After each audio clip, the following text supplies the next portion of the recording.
Okay, so hello everyone. So welcome to the podcast. This is Benjamin Davids. Yes. So it's a good friend of mine, also a co-founder of a startup called Pensify, based in Amsterdam. We met in Antler Startup Accelerator, and we are here now, 6 months later, down the road. And so thank you very much for your time, Benjamin. Of course, yeah. So yeah, why don't you just tell the viewer, listeners, a little bit about yourself, maybe currently what you're working on as well. Yeah. All right, cool. So yeah, who am I? Just there's a lot. Yeah. There's a lot and there's not a lot. Yeah. No. So I'm living in Amsterdam with my girlfriend and my dog, and I'm originally from the north of the Netherlands, a little town called Delfzijl. It's a harbor city. Mm-hmm. And I moved to Amsterdam 16 years ago, and now working on a startup. Yeah, so this startup is Pensify, and what we're trying to achieve is to offer one solution for multinational companies to offer one pension solution to all their employees, and not having to arrange a pension solution per country. So that's where we're focusing on right now. Cool. Yep. Cool. Yeah. Yeah. And so, how did you come to work with? So, to explain to the viewers, Oscar's co-founder. So, how did you come to work with Oscar in the Antler program? How did you find the Antler program, and what's your current state right now? So, who's in your team right now, and what are your immediate plans for, say, the next 6 months as well? Yeah, so how I ended up into the Antler program is actually, I previously was in a German company called Plus Dental. I was not feeling very happy within the company. I think the company wasn't in the best state. However, the team I was managing, I was the country manager of Netherlands, and we were doing really well, contrary of the rest of the company. And I felt that I wanted to be a bit more, have some autonomy. Can you say that? And I didn't get that much, and I felt that they were pushing the company towards a successful situation for themselves, maybe, and not for the people. So they were pushing really hard on people, and I think not making the right choices. And I couldn't. I didn't want to. I had a different view on how to handle that, so to say, and so I had it in my contract, and I was looking for an entrepreneurial challenge, something that was more fit for myself, and I was looking around and into different topics. But it's pretty hard to do it yourself, right? So to start a company on your own, or finding a co-founder to do it with, it's really hard, because the co-founder should be then in the same situation. So how do you come across to someone like that? And at that moment, I lived for 3 months in Spain with my girlfriend, and I came across on the ad of Antler, and I really saw, okay, this could be an opportunity to find a co-founder and to find a new challenge. So I joined this program, and we started, I think, end of February, March we started. Yeah, about March, yeah. Beginning of March. Yeah. And it was a super interesting program. And I think in the first day I met already Oscar, and I felt that we had a good connection, and it's quite similar to me, also Dutch. So it's also easier to relate to. Yeah. And then during the program, the first 2 weeks, I worked with several people, and started to think working with different people. And in the end, I was working on my own idea, but it didn't really work out. So then Oscar came to me and said, hey, maybe we should work on this pension idea, and I started looking into it. I mean, it's not the most sexy topic, but digging into it, I saw that it's an interesting situation for people in Europe that are not is for them it's not.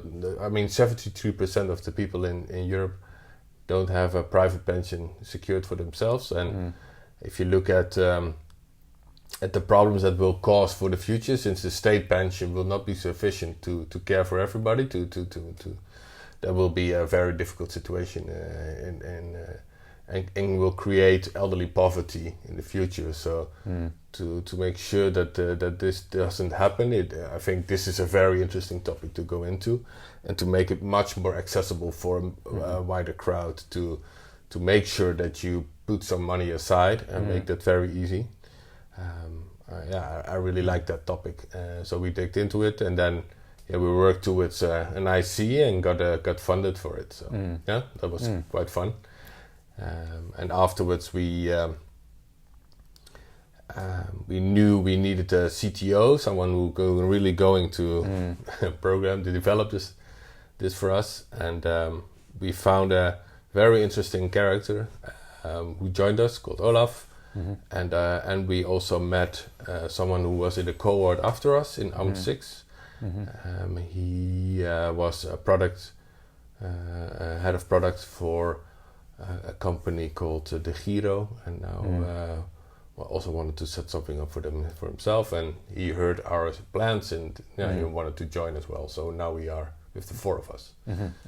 Okay, interesting. Yeah. So just to explain to viewers, so could you explain to the people listening, so what would be the difference between Pensify and then existing pension solutions right now? Yeah. So I don't want to make it too complex, but the most differentiator is that there's new legislation that makes it possible that you can have one pension solution for more than one country. So what we want to do is be the pan-European pension solution. That means that if you're working, for example, in a multinational company, for example, the company I was working for, Plus Dental, that's also where I really liked the solution, because I saw the demand on the other side. Plus Dental was growing really fast, going into different countries. And so they had in Berlin, I think, 200 people working, but then they had in France, Spain, Netherlands, Sweden, UK. In all these countries, they had maybe between 5 and 30 people. We had 30 people working in the Netherlands, and providing a pension solution for all these people, you have to find a local pension supplier who can offer this per country. Doing this with an HR job from Berlin, it would take a lot of time. It would be very exhausting for one person to get into all the details and making sure that you do it. And then also they need to hire an advisor to do this in every country. So it could cost a lot of money, and it would be very exhausting to set it up. And that in a company that's growing rapidly, and they don't really care about this that much. And also the people working in the startups, in the tech startups, they all think, pension is that important? I can see that in the future it will be maybe important, but not for now. And I think that combination, is not really good, especially for the people working in these startups, because they can build up a pension gap for maybe 10 years, and then finding out that when they're 35, like, shit, I haven't built up anything. Well, those first 10 years are the most important, actually. So, and that's what we try to do, is that offer one solution for this example, Plus Dental, that they have, they can onboard their employees within 5 minutes, and then offer a solution to all their employees within 5 minutes, actually. So simple solution. You don't need an advisor. Simple. Yeah. So are those the first type of customers you're targeting first? So startups, scale-ups, just helping onboard those employees very quickly, or you're going to target a lot more broader market than that? Yeah, so we're going to focus on a lot of At first, absolutely multinationals, because that's where we see the demand, and then we also see that in a lot of countries there's a big underserved market. So then it doesn't have to be always multinationals, but that's where we see the first opportunities. But in the east of Europe, for example, there's a lot of countries where they have a market that's completely underserved. They don't have these pensions, and they are also not. The Netherlands has one of the best pension situations of the world, and in Eastern Europe or Spain, we heard that they don't always trust companies with their money. So we hope that with being one of the best pension countries in the world, that bringing an offering from the Netherlands would also help a bit. But yeah, we also want to see if we can build up local markets in the future. And another interesting target market is freelancers. I think freelancers are much more crossing borders, so they work in more countries. And for them to have a pension solution that they can bring to the several countries, it could be interesting as well. Okay, thanks for sharing. Yeah. Interesting. Yeah, looks like it's going very well though. Don't run away with our idea. Yeah, I'll just take it out. I'll just go for it. Yeah. But yeah, thanks for sharing that. Yeah. So let's switch topic for a bit. So so I'd like to know a little bit how you grew up, just how you grew up in Netherlands, how that shaped, how those early experiences of your life kind of shaped who you are now, and also. I understand you're from quite a big family as well, so I'd be interested, like, what was like that growing up as well. So So for me, the history began when 40 years ago in Delfzijl, but my parents both came out of a different marriage when they met each other, and actually that's. My father was married and had 3 daughters, and my mother had 2 daughters and was married. And unfortunately, their marriages failed or whatever happened, and they came together. And actually, my father had a bit of an issue because he had a company and he needed a solution because he had 3 daughters and a company to take care of, and my mother. Had 2 daughters and also needed a solution maybe. So it doesn't always have to be very romantically how they come together, because there were friends that brought them together, and that's how it started. And they're still super happily married, and see them. Sure. So I think there's always an interesting topic an interesting example of it doesn't have to have a romantic start. But after that they had 2 boys, and that was me and my brother. So my oldest sister is 18 years older than me, and my youngest sister is 10 years older than me. So it was quite a big family, but we didn't really had a long time a situation that we all lived together. My parents. I think because of all the struggles they had in their lives, they became quite religious at some point, and I think that formed me also a lot. But my father had a company; he was a ship owner. He had several ships going over the world, freight ships, and but as they became religious, they felt they had to do something for the world, and actually quite interesting is that at some point my father met someone who was an American who wanted to buy an old cruise ship and rebuild that to a hospital ship, and my father helped him actually. So he helped him buying this ship because he had a lot of knowledge about this. I think the ship was in Venice, I think, and he drove there, looked at the ship, and they did an offer. They bought it, And then he helped them rebuild the ship, and that was in Greece. So he brought his whole family. He took a sabbatical of his own company and went to Greece. And afterwards, they went to Hawaii with the whole family. So I wasn't there. My brother was there, and all the others. So the only thing I can say, I've been made in Hawaii, but there's no. There's no.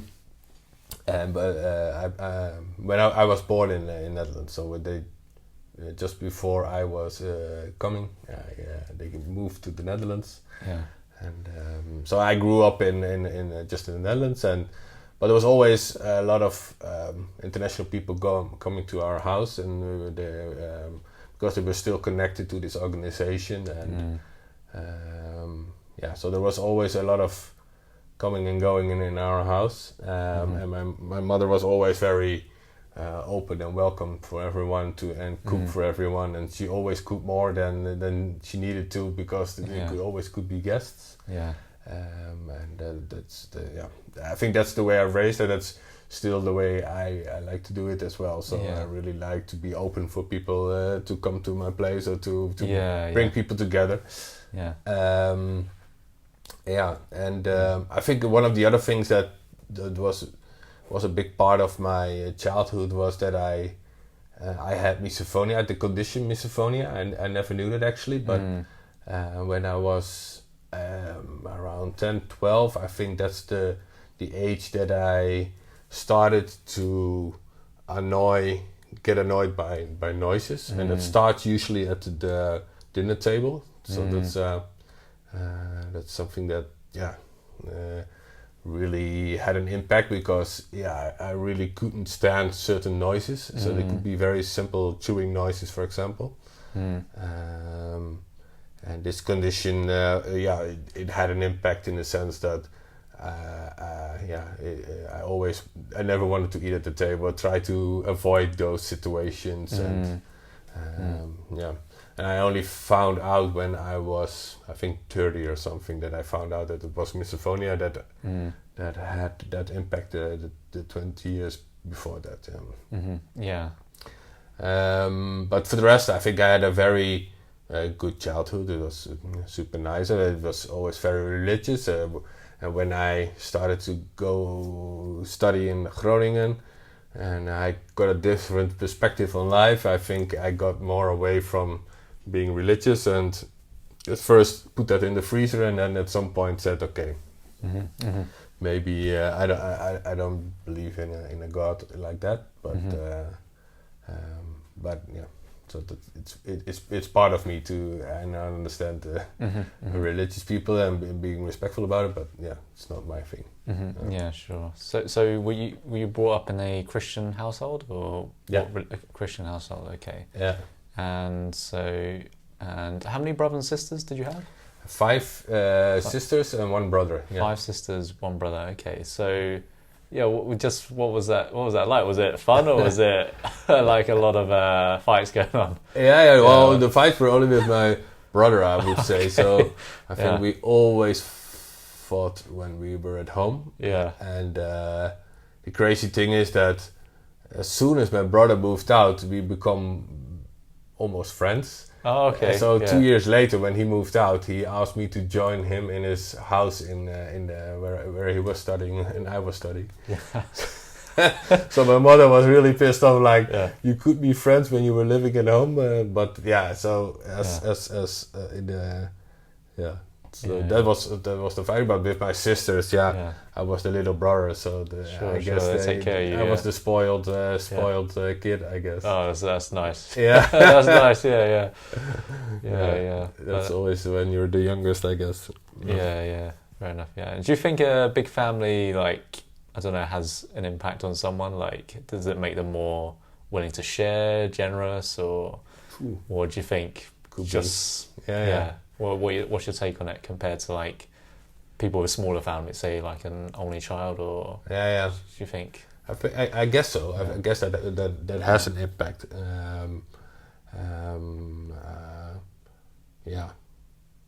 I think it has an impact. And I definitely think that it's super nice to be in a big family.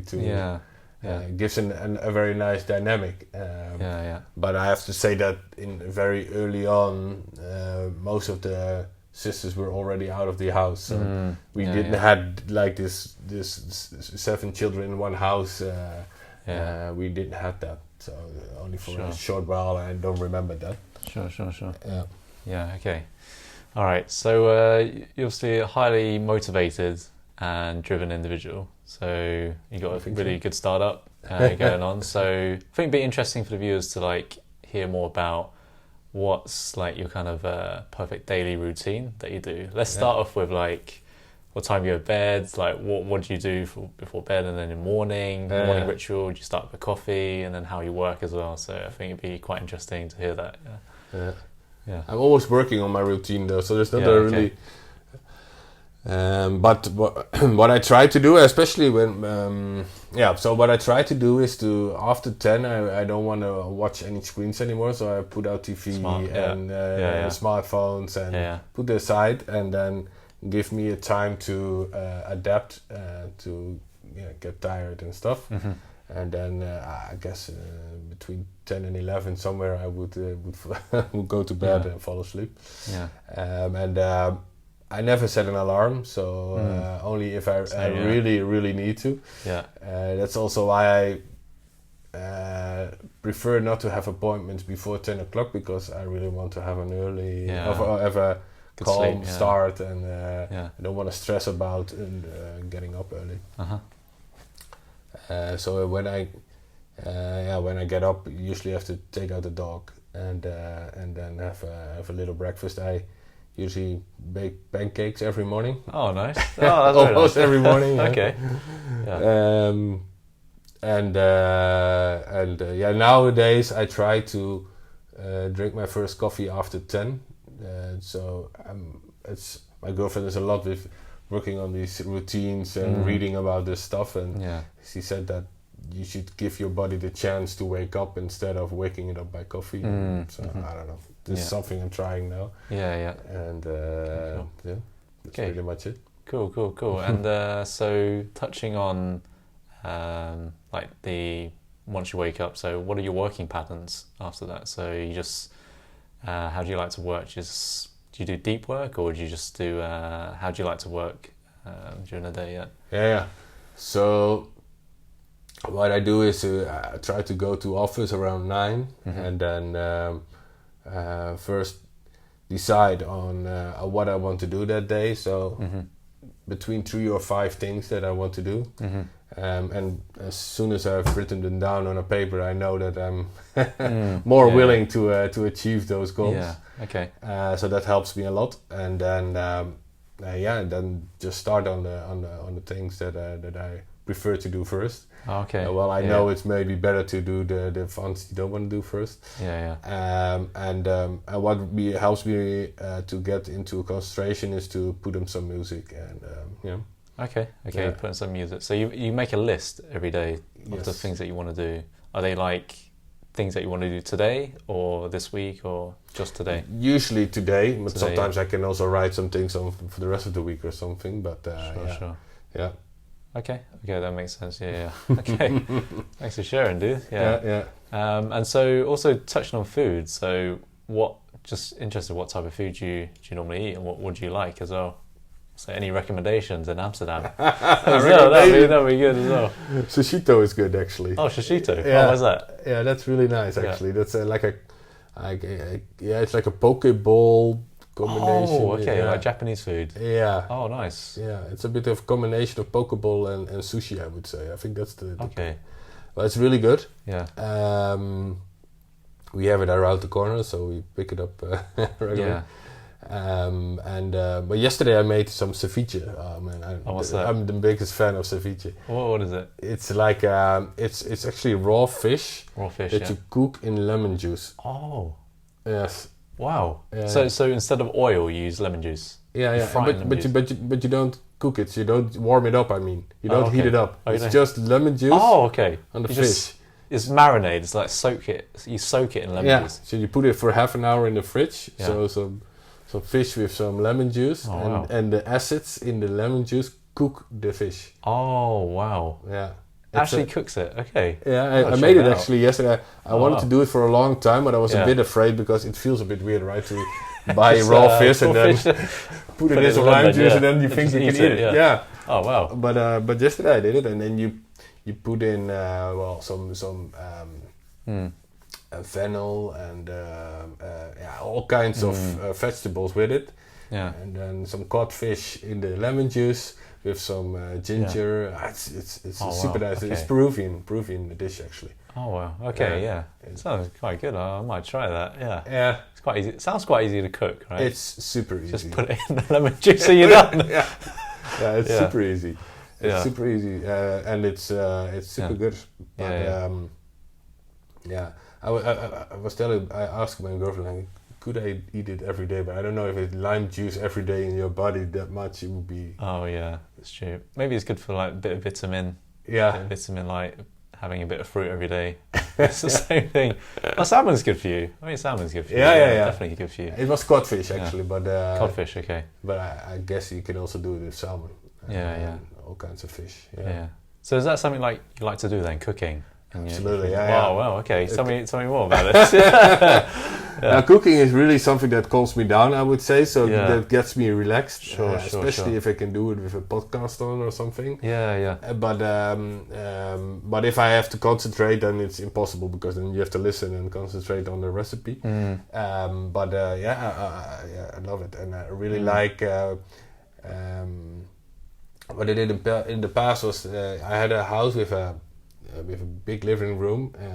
Unfortunately sold that house, but it had also a big table, and I just invited friends, and they could also bring other friends, and then just cook a meal for them. And then I really enjoy cooking for a group, like for 10, 15 people or something. Okay. Oh wow, you kind of like a it's not haute cuisine, it's just I like doing head it. Chef, Could be like Indonesian or I don't know, Mexican or whatever. Or I really like to make satay, you know. Oh, okay. With the like peanut butter sauce. Chicken satay. Yeah, very nice. Yeah. It's So where'd you learn to cook? Like YouTube or just online reading or? Yeah, I guess so. Yeah. I'm not a very good chef, but my mom is actually, and she really enjoys it, and I think it's part of pleasing. She likes to please people, you know. She really also wants to hear that she cooks really well. I have a bit of the same. So when a group comes, I'm really focused on making a very nice dish, and then I want to hear some compliments. So that's the thing behind it, right? Oh, okay. And for the rest, I really like to get into a recipe and understand it and being in the kitchen and chopping vegetables all day and meats and everything. It's just something I really like. It clears the head. For me. Yeah. Okay. Interesting. Yeah. So do you think you could have been a chef or own a restaurant? I thought about it a lot, but I'm not really good in routine stuff. So I think after 3 days cooking the same meal, I will be maybe a bit more. I mean, that's something different, right? I could. There's always a part of me dreaming about having an own restaurant or at least being part of food. Food. Yeah. Oh wow. Okay. Yeah. And so, what sort of stuff do you like to cook, or what are you like known for cooking, or would you cook just any type of variety of dishes? I think Italian. I really like the Italian cuisine. My sister married an Italian, and when I come there, it's always unbelievable. She has a very small kitchen. And every time you come there, and I don't know how she does it. She's in that kitchen for 45 minutes, and then a 5-course meal comes out, and then you're like, what the hell just happened here? And this food is so amazing. One time, I think it was like 4 years ago. Sorry, I'm sidetracking a bit. No, it's good. It's good. It was I was there with my girlfriend, and she had friends from Belgium. My girlfriend is from Belgium, and they were also traveling in the same area. And I also invited another friend. And my sister lives in a very small town called Brufa, close to Perugia. Super small. I think maybe 500 people live there, maybe less. And it's Piazza del Castello, the name of the where she lives, the street square. So it's the square of a castle, and this is the scenery, right? So, and I asked her, maybe could you maybe cook for the people who are coming? And she actually said yes, I would love to. Oh wow! So we went to the grocery store, Yeah. and it was for 20 people, at least 20 people that were coming that evening. And she bought for €100 on ingredients, only for the food. Yeah. And she produced I think 5-course meal out of that. And wow. everybody was, super amazed, like, how good is this food? Yeah. And we also have these gas wine stations where you just get wine like you fill up gas, with this how do you say it? Nozzle. And so we bought for €100 on wine, €100 on food. And we had a dinner with 20 people, and everybody loved it. And it was on this scenery in the middle of this castle square with this dimmed lights, just outside with big tables around, and then all kind of different people that got together around this table. Yeah. Oh wow. Perfect. Yeah. So, but every time I'm in Italy, I'm thinking like, this food is amazing. I think they have the best food, the best kitchen of Europe, I would say. Yeah. So what specifically do you cook? Do you cook spaghetti or pizza or? No, spaghetti. Spaghetti, Yeah. I mean, my girlfriend would say I'm famous for the aglio. So this is the This is the most simple dish that there is. Yeah. Okay. But I really like to make that into a perfection. To constantly watching other ways to cook it. Oh wow. Well, it's such a simple dish. It's crazy. But still, it's such a simple dish, and I think that's the power of the Italian cuisine. I guess, is using like 3 or 4 or 5 ingredients and making a simple but good dish. Yeah. Definitely. So Italian cuisine, but also Indonesian. I really like making the chicken satay or things like that. Yeah. Oh wow. Okay. Or just Google around on. Do you have this website Coolie.nl? That's a Dutch website actually with recipes. I love it. Yeah. Okay. Oh wow. Okay. Thanks for sharing. Yeah, I didn't know you were a very good cook. I'm not a very good cook. I'm just a cook. And I like it. Okay. And I appreciate it if people like the food. That's more of it. Yeah. No, it's interesting. Yeah. So, do you do anything else apart from how do you like to unwind? So, apart from cooking, is there anything else that you like to do in your spare time or free time, or just is it mainly cooking? Yeah, I would say mainly cooking. I mean, recently I discovered the hiking. I mean, last year we went in the French Alps, and I loved it over there. Oh yeah. So when we were in Spain last winter, we also hiked a lot. I think that's really nice. And just now in the Netherlands, over here in Amsterdam, just strolling around with the dog, like with a podcast on. Oh yeah. And going out with friends and having a beer with friends and Okay, yeah. That's the ordinary stuff. Yeah. Hiking with a dog's pretty fun actually. Tell me a bit about your dog as well. My dog Adam. So he's 6 years old. 6 years old. Okay. He's from a shelter in Sevilla. Yeah. And he was 2 years on the street apparently, and 2 years. He was on the street. Okay. And 2 years in a shelter. And then my girlfriend found him on Instagram, and he came over. I think 1.5 years ago. Oh no, it's almost 2 years now. Yeah. He came over from Spain, and he was completely in love with my girlfriend. So that's completely his boss. Yeah. And in the beginning, he was a bit afraid of me because I don't know. Maybe there was something happened in the past with big guys. Okay. Yeah. And but now he's also really. We have a really cool connection as well now. So that's really fun. Did you grow up with a dog, or did you just? I always wanted a dog. You always wanted a dog, yeah. But it never happened. Yeah. And so when we started talking about it, and she found a dog that she wanted. I was like, yeah, hell yeah, let's do it. Yeah, let's do it. Is that your first dog? It's my first dog. Yeah. Oh wow. Okay. Yeah.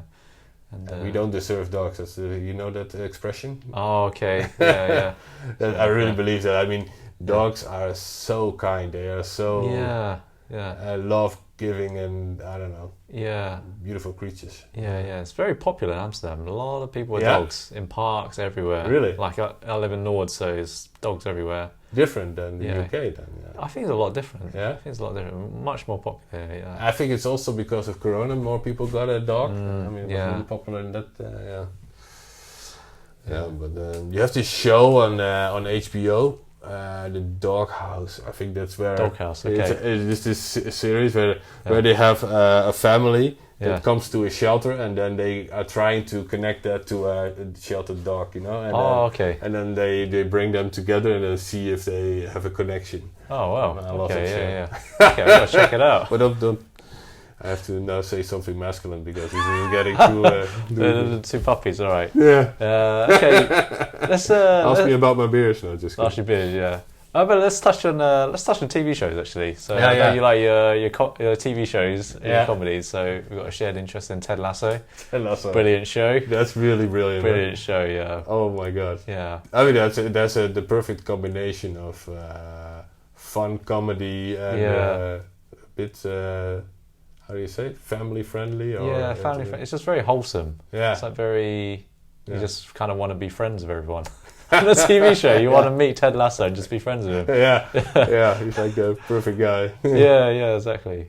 So, you like any other TV shows that you're watching right now, or what? I recently started House of Dragons. Oh yeah. I want to watch that. Yeah, I like it. It's good. It's good. I'm really bad in remembering the names of a show, but but I really like I really appreciate the more European made shows, so not too American, and also UK. They have some brilliant shows coming from there. But I have to grab my phone to grab your phone, bring up the names. Do you have like a favorite comedy show or TV show that you've watched in the past, or?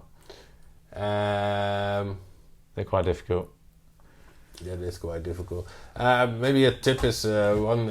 It's a French show. It's called My Agent. Have you seen that one? Oh no. I think that's quite good. You like your French. Yes, like your French films and TV shows. I remember mentioned that earlier. Yeah. I really like. Well, you know what the thing is with the European, in contrary to the American shows and films, is that they don't have the hero and bad guy situation all the time, right? I mean, that's a bit what happens in the American version of a story, but I think they understood that here, not in the Netherlands. They make horrible films, some good, but not good. Yeah. Most of them not good. But Belgium has really good movies, but also France. You just see that they really bring in a story you can relate to, and that you see that everything is a bit grey, right? There is no big hero and there's no villain, but it's all a bit in between. Yeah. People make mistakes. Yeah. I think French films are kind of classy. Would you say a bit elegant? Elegant, a bit classy compared to like some of the crazy action films, that you see nowadays. But it's quite interesting. They say like I think Matt Damon said apparently films are getting worse because of lower DVD sales. So before they could rely on like DVD sales for like good storyline. So it might not do well at the box office, but they can rely on DVD sales. But because the DVD sales nowadays are not non-existent, they have to make some huge blockbuster to essentially grab the money at the cinema because there's no more DVD sales. So that's the story behind it. So Matt Damon says apparently. That's why we have all these sequels and exactly. Just to try to it's more a money machine maybe for them than trying to really make something about a real story. I think that's what you see in the French movies. And what's really typical is that I think, have you seen the movie La Famille Bélier? No. What is that about? It's about a girl living in a family that the rest is all deaf, and then she, it's just a little growing up story, right? The coming of age story.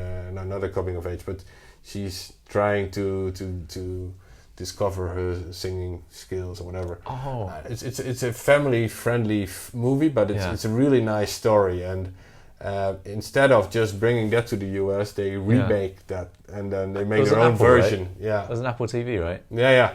I think I saw it. Yeah. I recently saw that. I saw there was this big story about a new movie. Yeah. And I thought, okay, let's watch this movie. Like, but this is Le Famille Bélier. And like, come on, man, make your own stories. Yeah, exactly. Yeah. Look at. Yeah. So also remember, like, We Crashed. That was pretty good. Oh man, that was really good. That was a really good show, actually. I loved it. Jared Leto, he was amazing. Yeah. It was really interesting to see that story and to see what happens also in a lot of startups and. So apart from that WeWork, are there any companies that kind of inspire you, or like CEOs or founders that inspire you, or you kind of just or anything that inspires you or drives you to do what you do now? I hope he won't listen, but no.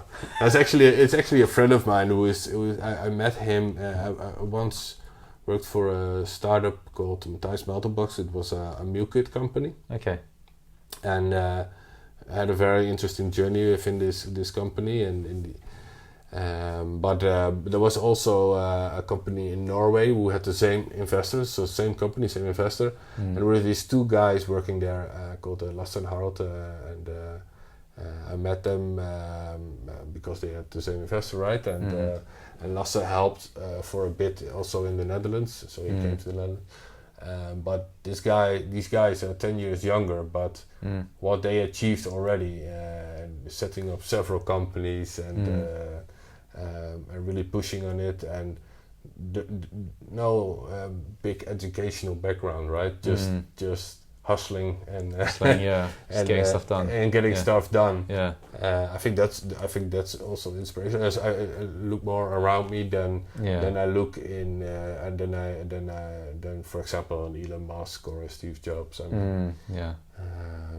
mean those are the really exceptional people, but I can't really relate to it. I can more relate to people closer to me, and then that I can look up to or see like, hey, shit, I want to be a little bit like them, or I want to learn from how he's doing stuff. Okay, interesting. Yeah. And so if money was not an issue, so what would you do? What would you work on in the future?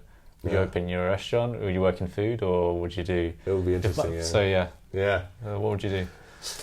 Well, it's funny because we just came back from Spain, and we felt also the calmness to be in a more peaceful surrounding than Amsterdam, right? So, and we were actually funny that I was looking online, and you see this little towns in the south of Europe that have now are looking for they are getting.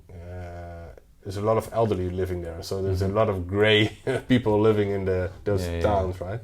And they are trying now to get young people to those towns.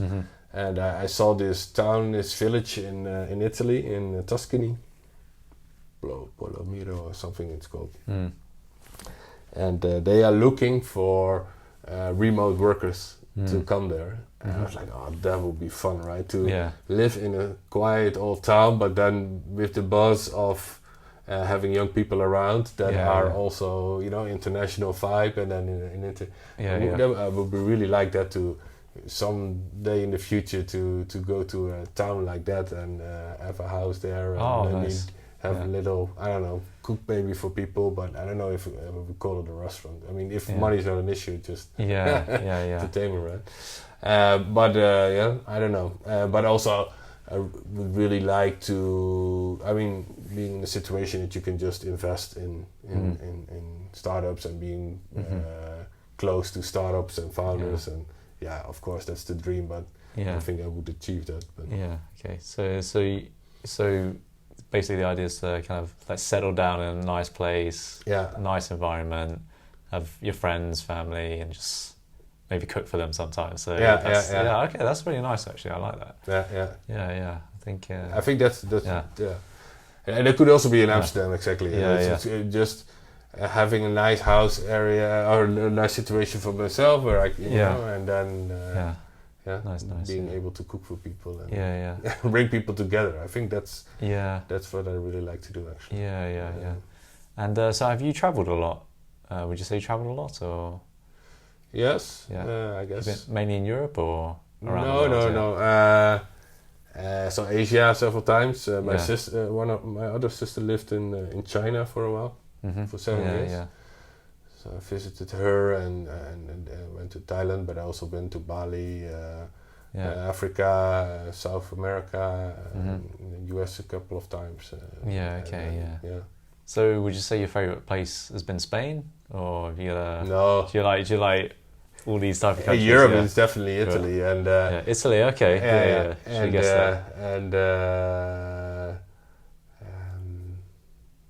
South America I really like. I really South appreciate America. But my next journey will be to South Africa, I think. Nice. Nice. Yeah. Oh, what do you like about South America? Is it people or food, everything? A combination of that, I guess. And I've been 2 times to Mexico and I've been to Colombia. I think Argentina I really liked. I appreciated that, the food, but also good wines as well. I mean, they have beautiful nature over there. I've been to Brazil, Rio de Janeiro. I mean, I think that's one of the most interesting cities I've been to. I mean, it has everything, right? I mean, it has the beach, it has the culture, it has the... It's such a big city. It's so vibrant. Oh, wow. Okay. It felt like a big adventure to be in that city. But Colombia also is a combination of nature with an interesting history, also quite recent history, I guess. Oh, interesting. That's pretty interesting. I love travelling as well, so I'll do more in the future. So, what's your next trip? I'll have to think about it, but South America is someplace I've not been to. I'd love to go to more of Scandinavian countries, Nordic countries, also in Asia as well. I've been to China and Hong Kong, but for quite a while. But I'd love to go to different Asian countries. Maybe pick now, which country would you go to? Probably South America. It's like a big portion of the planet Earth I've not seen yet. But I really like Asian countries as well. So maybe Korea, South Korea. Oh yeah. I'd love to. Just have you been to Africa or? Yeah, I've been to Kenya. Oh yeah. In Kenya for a couple of weeks. Have you done the how do you call it? Safari. Yeah, I did it Lake Victoria. So it's in Kenya. Yeah. So have you been to Africa? Yes, Tanzania. Yeah. To Tanzania. Yeah. Oh, okay. Just holiday. Holiday. Yeah. We went to the safari in Ngorongoro and Serengeti. Serengeti is like amazing. Yeah. And it's African food is amazing as well. It is so good. Sometimes very simple, but I don't know. We had something called a ugali in Kenya. It's just very simple. It's almost like potato mash. I can't remember exactly what it was, but it's called ugali. But then you mix it with chicken, and then just your hands. But Ethiopian food is great as well. It's like it's like a pancake, and then different sauces. Everyone shares their foods. Yeah, that's funny. You had it? We when we were in Africa, actually, we had a safari, so we went for 4 or 5 days, and in this jeep, of course. Yeah. And then me and my girlfriend was there, and there was a driver and there was a cook with us. So the 4 of us. Yeah. And he only brought this one big cooler. Oh, okay. And everything came out of that cooler those 4 or 5 days, and okay. guess we ate the whole cooler. And on the last day, this was this fish he had there. So he had a fish there for 4 or 5 days. Oh, wow.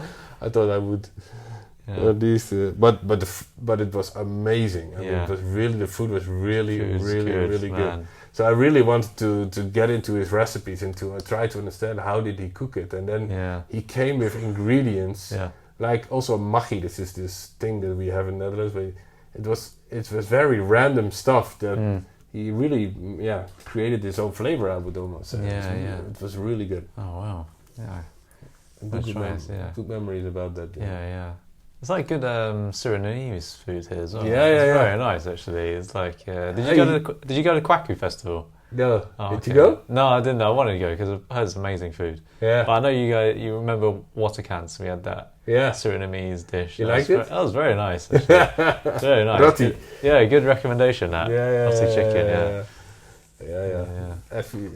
And you should also try have you tried the Indonesian food? There's a lot of Indonesian places here. So maybe really give good. some recommendations. Yeah. So apart from the poke bowl place, what any other place you recommend?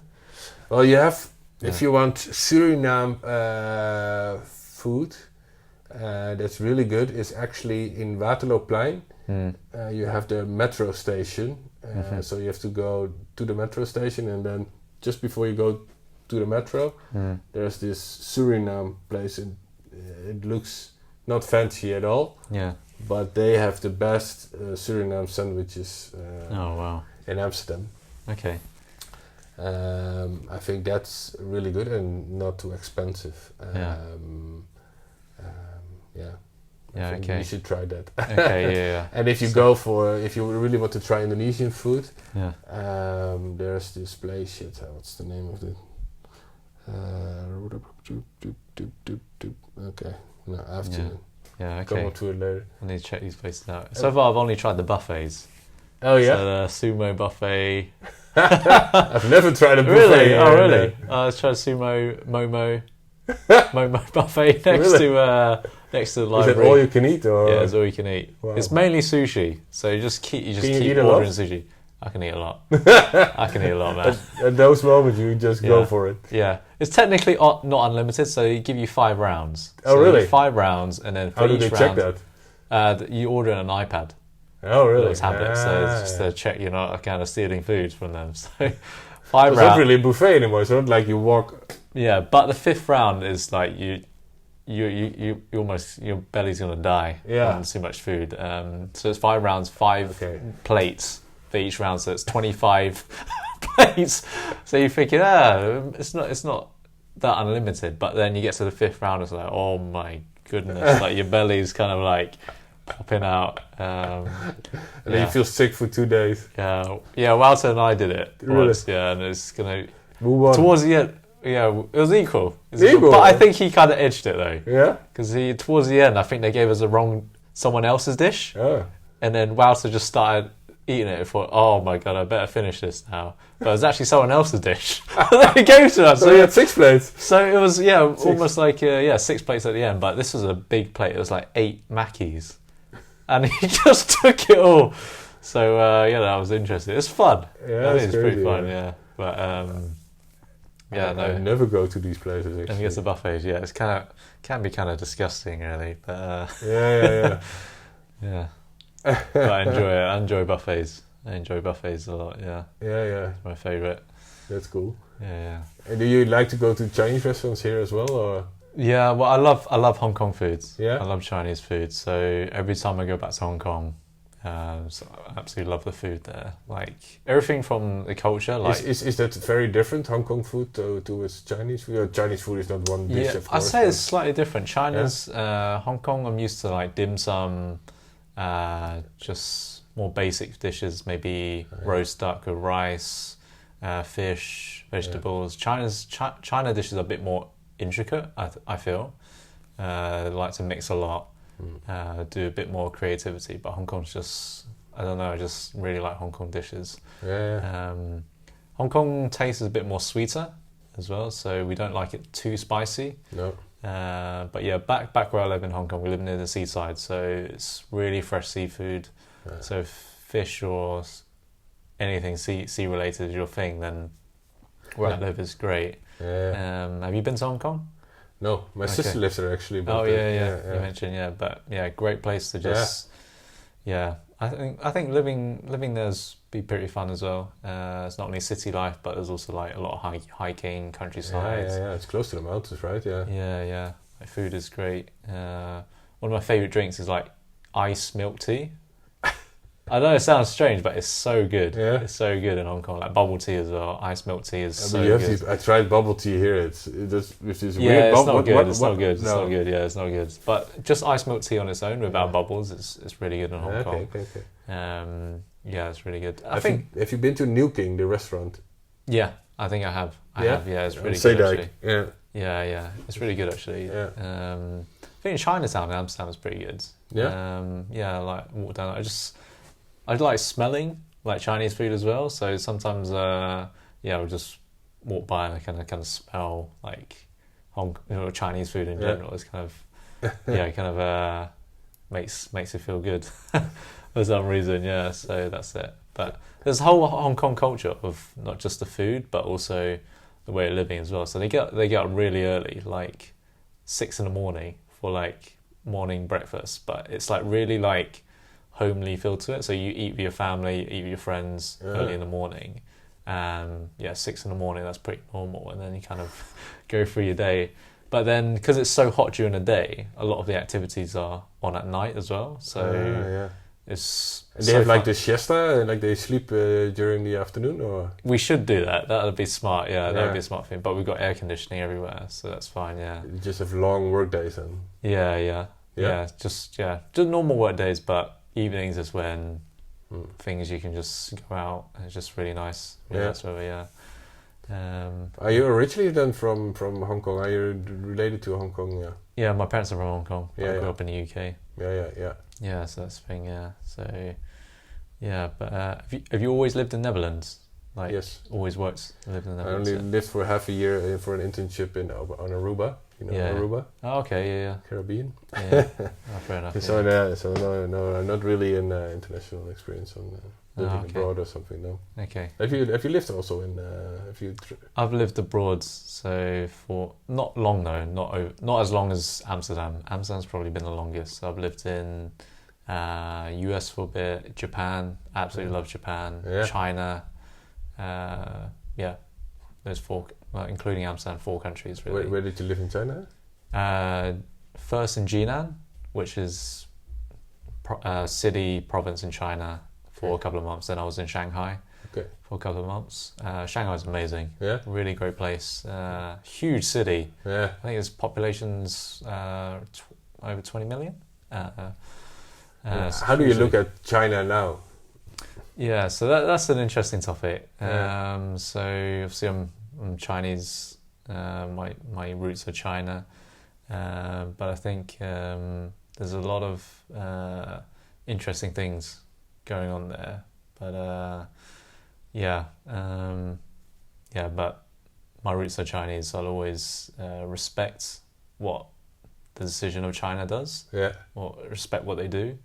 Because I'm from China, but obviously I grew up in the West, so it's kind of different, conflicting ways of thinking about it. But as I'm Chinese, I got to respect what decisions they do in the future. But I grew up in the West, so it's kind of a bit conflicting sometimes.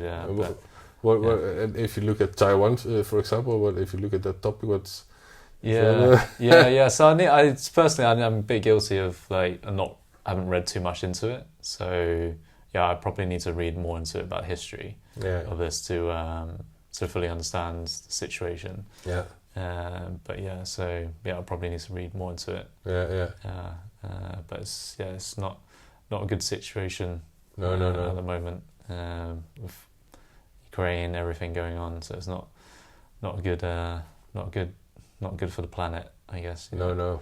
Yeah. I guess we're facing different things we should focus on as a world instead of each other. Yeah. So, But So got some probably some final questions for you. So let's ask this. So for maybe the viewers that are maybe a bit younger, maybe teenagers, or even maybe even younger, I don't know who's watching this. So do you have any tips or advice for people just starting up in the world, how to live a fulfilling life or a happy life, or maybe career or anything like that. So anything you I think tips, yeah, I don't know. I think very hard, and if it's very personal, of course. But I started off focusing a lot of career, but at some point I realized that that's not really fulfilling. So I want to have every day like a good day. So if you get a bad feeling within the company you're working or a situation you're in, get out of it and make a difference. Don't keep complaining about a situation you're in, but you only live once, so just come on, let's make something out of it. And it's maybe quite cliche to say that, but but also very important that you see too many people just sticking into a situation that they don't like. But I think you're choosing every day then for that situation, right? Yes, if you have the opportunity to choose, of course. There's a lot of people in a situation where they can't choose to be in that. But I think we have here we have a great circumstances to be able to do that. And I don't know. Okay. Yeah. So make fun. Yeah, exactly. So bit of like you only live once attitude, but also you have the decision, you have the choice to really carve out the path. You shouldn't just stick to a path just because you're in this. You can actually switch direction path if you really choose to do it, which is what you're trying to say, right? And I never. I don't like those. You have all these books that you can read about it, but once I bought this book and it actually appealed to me, and it was called The Secret, that book. I guess you know it. I didn't read it though. But I really believe that if you put something in your mind where you want to go with your life, I think you will go into that direction, right? If the circumstances around you are good. But then it's really about defining where you want to go, because if you really focus on I want to have that car, that career, that that life, then probably you will get that, but then will you be really happy with the circumstances you created them? Because then you probably have to make some decisions that maybe you put yourself apart from friends and family, for example. So I think you should choose wise in that and say, okay, this is what I want in life. I mean, I want to have a happy life where my friends and family are still close to me, and at least the people that I want to have around me. And if you focus on that, then not on how wealthy you will be, then I guess you have better chance on having a happy life. But part of me also wants to make some money and create financial independence, of course. That's true. But I guess that's for everybody. Yeah. Okay. Interesting. Yeah. And so, probably final question. So, what do you think is the meaning of life? And so, or maybe you don't think there's a meaning of life, or you're still trying to search for it yourself at the moment. No, there's I don't think there's a meaning of life indeed. So I would say a bit like the Ricky Gervais, you just appear to be an animal, to be on the world that is a little bit more brains than the average animal. Sure. Okay, yeah. And so what motivates you then, if you don't think there's a meaning of life? Do you just live life as much purpose or as fulfilling as possible? Or, so kind of you just want to live life as happy as possible. What creates a good life for me, where I can be happy every day, or at least try to be. Okay, yeah. And of course, be good for the people around you, and support the people around you. But there's no greater good. I don't believe in a greater good. That's fair enough. Yeah. Okay. Yeah, good. So I guess let's wrap it up. Don't know if you want to say this? Is there social media for Pensify, or you wanna plug the? I don't know if it's a Pensify big website? commercial for Pensify actually. So, Okay, fair enough. Okay, all right. Well, All right. great to have you. Yeah. And take care. All right. Cool. Yeah. Thanks for having me. Yeah. No worries.